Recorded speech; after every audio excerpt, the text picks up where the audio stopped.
Welcome to Nasdaq Trade Talks. I'm Jill Malandrino, global markets reporter at Nasdaq, with daily insight on the Nasdaq-100 index, or the NDX, which is made up of 100 of the largest domestic and international non-financial innovative companies listed on the Nasdaq stock market. The NDX has been the barometer for U.S. large-cap growth and also one of the best-performing indexes over the last decade and a half, not to mention one of the most liquid index ecosystems in the world.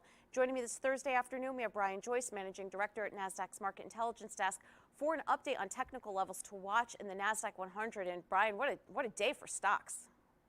Yeah, Nasdaq 100 is down about 3%. The small caps now, which have been outperforming, the last 4 or 5 months or so, are actually the worst decliners today. So today we had a speech by Powell spoke, and his commentary on markets was very disappointing for the investment community to see. So we've seen quite the reversal, not just in stocks, but also in interest rates. Right, and I feel like the bond market is telegraphing a different message than the Fed is as it relates to inflation, and that's kind of what's creating this temper tantrum, if you will. Right, absolutely. So right here, you can see the intraday chart. It's over the last 3 sessions of the 10-year Treasury yield, and this was right when Powell was speaking.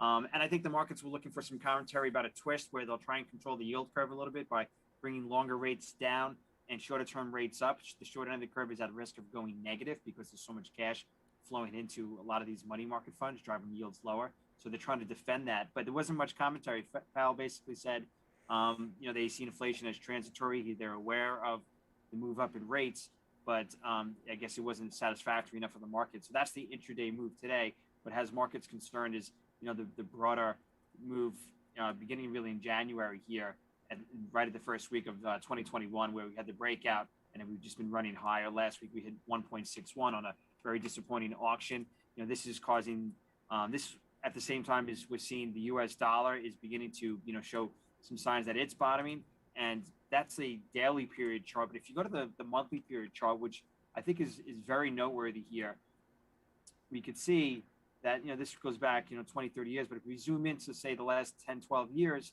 you can see that the low made in January coincides with the low that made in 2018, which was also a high back in 2010 and 2009. So we're bottoming here at expected support, and if this continues higher, then that would probably that can oftentimes be in an environment where we see a risk off in risk assets like stocks. Right, and we're seeing that in the Nasdaq-100 for sure, particularly with the exposure that it has to technology and the more growthier names, if you will.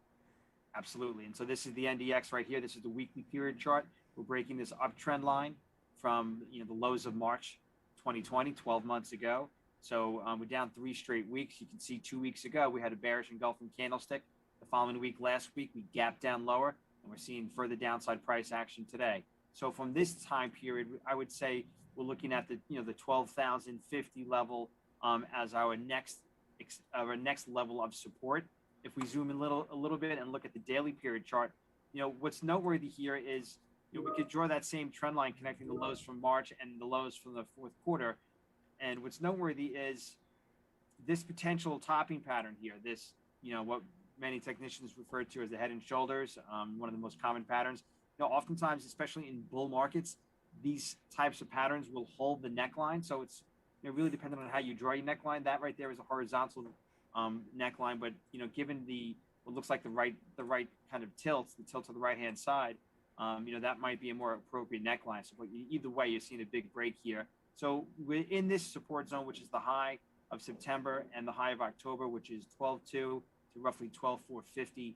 And this right now, I think, is the next key level to watch. If we want to just look at some moving averages here, we can pull them up and we can see that the NDX did bottom on the 100-day moving average back in the fall, which is this green line right here. And so we're breaking that today. So we'll see if we close below this moving average this week. If so, then we could be in for some more downside from here. Yeah, I wonder if yikes is a technical term that you guys use.